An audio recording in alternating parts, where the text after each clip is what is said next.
গ্রামে প্রবেশ করেই একের পর এক বাড়িতে কেরামতি দেখাচ্ছে দুই সাধু।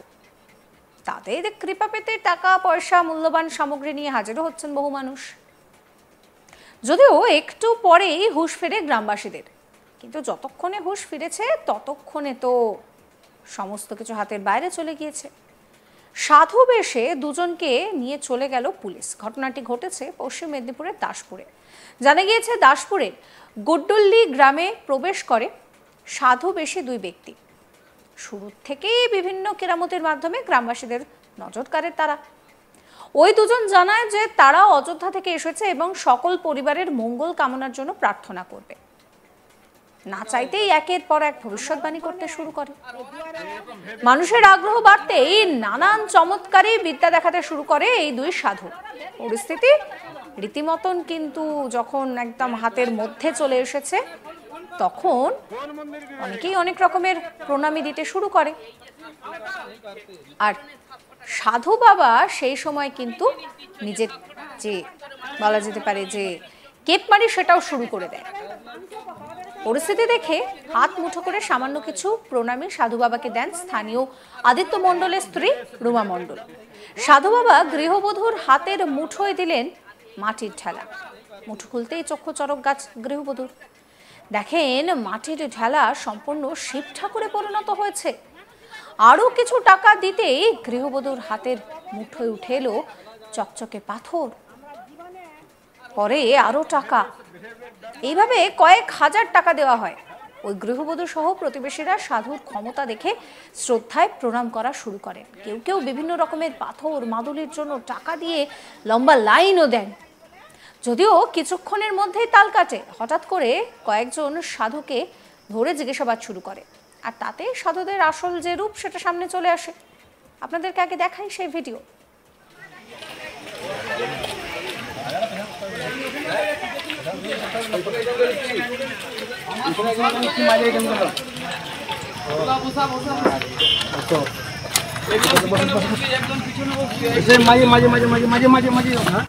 কোন মন্দির কি रहेगा?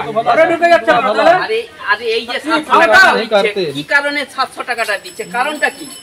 কি জিনিস দিচ্ছ যে 700 টাকা যে ফট করে দিচ্ছ? মানুষই বাদ এটা কি 700 টাকা? আমরা জীবনে এরকম ভেবে ভেবে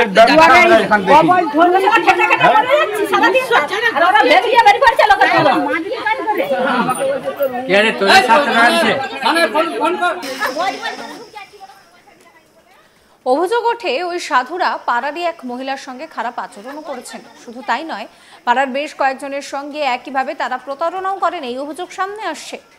একে একে উঠে আসতে থাকে নানান অভিযোগ। তারা কয়েক হাজার টাকা দিয়ে প্রতারণা করেছেন বলে অভিযোগ ওঠে। দুই সাধুর পরিচয়পত্রও নাকি ভুয়ো।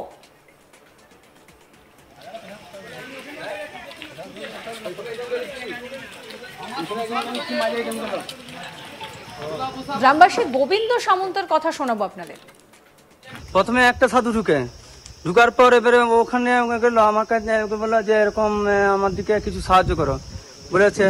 সাহায্য করার বলে এবার ঢুকার পরে এবারে আস্তে আস্তে কি হচ্ছে বলছে এই তোমাদের এই ভালো সে ভালো হ্যান ত্যান করে এরকম উল্টাপাল্টা বলেছে। বলে এবারে গেছে আমাকে টাকা হাতে আছে, হ্যাঁ বলে তুমি টাকাটা হাতে রেখো, তোমাকে একটা জিনিস দিচ্ছি।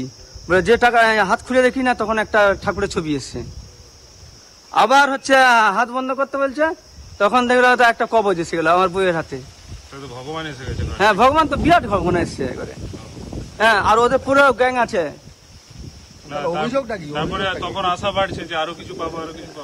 আশা বাড়ছে তারপরে আমি ঠাকুরের কাজ করি। এবার ঈশ্বরকে ডেকে এরকম ই করে আমি পরশু দিনে কবজ টবজ যেথা সব ফেলেছি, চলে কবজ ফেলেছি। আর এরকম পাথর দিলে পাথর টাকা ফেলেছি। হ্যাঁ তারপরে আমার মাটি রোগ দিকে মুক্ত, আমার রোগও হয়ে গেছে, আমার মাটি চলতে পারতাম না এরকম। আজকে তো ওই কেসি হলো তো সেম একবারে এরকম। মানে এটা কি আজকে আপনাদের হয়নি, অন্যদিন হয়েছিল? আমাদের অন্যদিন হয়েছে। এরাই ছিল, এরা এদের গ্যাং, এদের গ্যাং অন্যরা। হ্যাঁ অন্যরা। আরেক গ্রামবাসী অলোক কুমার মণ্ডল কি বলছেন শোনাবো। ওরা প্রথমে বাড়িতে আসছে, বাড়িতে এসে বলছে যে এরকম আমরা যেমন সাধুরা ভিক্ষা করতে আসছে এসে ঘরে ঢুকে বলছে তোমাদের ঘরটা বিশাল ভালো ইসে হ্যান ত্যান এরকম হিসাবে মানে ওই ডোমরা ফোমরা দেখাচ্ছে আর কি, ডোমরা দিয়ে এরকম দাদার হাতে একটা শিবলিঙ্গর মতো দিয়েছে, বলছে এটা তুমি দেখো, ঠাকুর দেখতে হবে বলে এরকম খুলে দেখে না, সেটা সত্যি শিব ঠাকুর হয়ে গেছে। এবার শিব ঠাকুর হয়ে বলছে তোমার এই পাথর লাগবে সেই পাথর লাগবে এরকম ভাবে দিয়ে পাথর দিয়ে 700 টাকা নিয়ে নিয়েছে।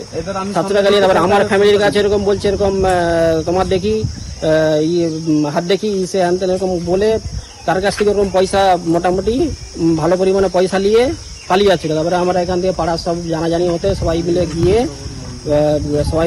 গিয়ে ওদেরকে ধরে সব জানাজানি করে দেখছি এখানে লোক নয়, ওরা অন্য জায়গা থেকে এসছে, ওদের আই কার্ড ফাই কার্ড সমস্ত কিছু জাল। হ্যাঁ, মহিলাদের সাথেও নাকি খারাপ আচরণ? হ্যাঁ, মহিলাদের গায়ে হাত দিয়ে, মহিলাদের মানে যখনই গায়ে হাত দিচ্ছে মহিলাদের কি হয়ে যাচ্ছে তারা কিছুই বুঝতে পারছে না, তারা মানে যা ঘর থেকে পাচ্ছে বের করে ওদের হাতে সব দিয়ে দিচ্ছে। এখানে একজন বয়স্ক মহিলাকে এরকম মানে এসে ঘরে ঢুকতে দিবেনি, সে জোর করে তাকে নিয়ে ঘরে ঢুকে পড়েছে। ঘরে ঢুকে যে সেও তার মানে কি হয়ে গেছে, সেও ঘর থেকে যা পাচ্ছে সব বের করে দিয়ে দিচ্ছে। মানে চোখে ধোঁয়া লাগে, মানে বলেনি যে চোখে ধোঁয়া লাগানো টাইপের হয়ে যাচ্ছে, চোখে ধোঁয়া লাগিয়ে দিয়ে মানে সমস্ত কিছু মানে মেয়েদিকে বস করে নিচ্ছে, বস করে যা পাচ্ছে আলমারি দিকে খুলে সোনা গয়না টাকা পয়সা যা পাচ্ছে সব বের করার দিকে দিয়ে দিচ্ছে, আর নিয়ে চম্পড়ে যাচ্ছে। আমাদের ভাগ্য ভালো ছিল, ওর দিকে আজকে ধরতে পেরেছি, ধরে আমরা প্রশাসনের হাতে তুলে দিই। এই জায়গাটার নাম কি? জায়গাটার নাম গুন্ডিগ্রাম। ইতিমধ্যেই ঘটনার খবর দাসপুর থানায় যায়। খবর পেয়ে ঘটনাস্থলে পৌঁছায় দাসপুর থানার পুলিশ। দুই সাধুকেও থানায় ধরে নিয়ে যাওয়া হয়। এই ঘটনায় গ্রামে রীতিমতন চাঞ্চল্য তৈরি হয়েছে। ভাবতে পারছেন কোথা থেকে কিভাবে প্রতারণা যে হয় তার বলার অপেক্ষা রাখে না। আসলে মানুষকে ভয়টা খুব সহজেই বিক্রি করা যায়। ঠিক এই দুই সাধু সেই রকমই এক কাজ করতেন। তাদের হাতে যখন কেউ টাকা দিচ্ছে সেই টাকা নিয়ে তারা কখনো শিব ঠাকুরের মূর্তি করে দিচ্ছেন, কখনো দামি দামি পাথর দিচ্ছেন। আর তারাই গ্রামে এসে বলেছিলেন যে সকলের মঙ্গলের জন্য তারা প্রার্থনা করতে চান, ভবিষ্যৎবাণী করা শুরু করে দিয়েছিলেন। আর সত্যি তো আমরা সবাই হয়তো কোথাও না কোথাও গিয়ে জানতে চাই যে আমাদের ভবিষ্যতে কি হবে। এই পরিস্থিতি যখন তাদের একেবারে রীতিমতন হাতের মুঠোয় চলে আসে তখন কিন্তু তারা নানানভাবে প্রতারণা শুরু করে। মহিলার সঙ্গে খারাপ আচরণের অভিযোগ উঠছে। গ্রামবাসীরা কি বলছেন শোনাবো আপনাদের আরো একবার। প্রথমে একটা সাধু ঢুকার পর এবারে ওখানে গেল, আমার কাছে বললো যে এরকম আমার দিকে কিছু সাহায্য করো বলেছে। সাহায্য করার বলে এবার ঢুকার পরে এবারে আস্তে আস্তে কি হচ্ছে বলছে এই তোমাদের এই ভালো সে ভালো হ্যান ত্যান করে এরকম উল্টাপাল্টা বলেছে। বলে এবারে গেছে আমাকে টাকা হাতে আছে, হ্যাঁ বলে তুমি টাকাটা হাতে রেখো, তোমাকে একটা জিনিস দিচ্ছি। বলে যে টাকা হাত খুলে দেখি না তখন একটা ঠাকুরের ছবি এসছে। এই ভিডিও সম্পর্কে আপনাদের মতামত জানাবেন। সমস্ত খবরের আপডেটের জন্য চ্যানেলটিকে সাবস্ক্রাইব করবেন, নোটিফিকেশন পেতে বেল আইকনে ক্লিক করবেন, ফলো করতে ভুলবেন না আজ তাক বাংলার হোয়াটসঅ্যাপ চ্যানেলও।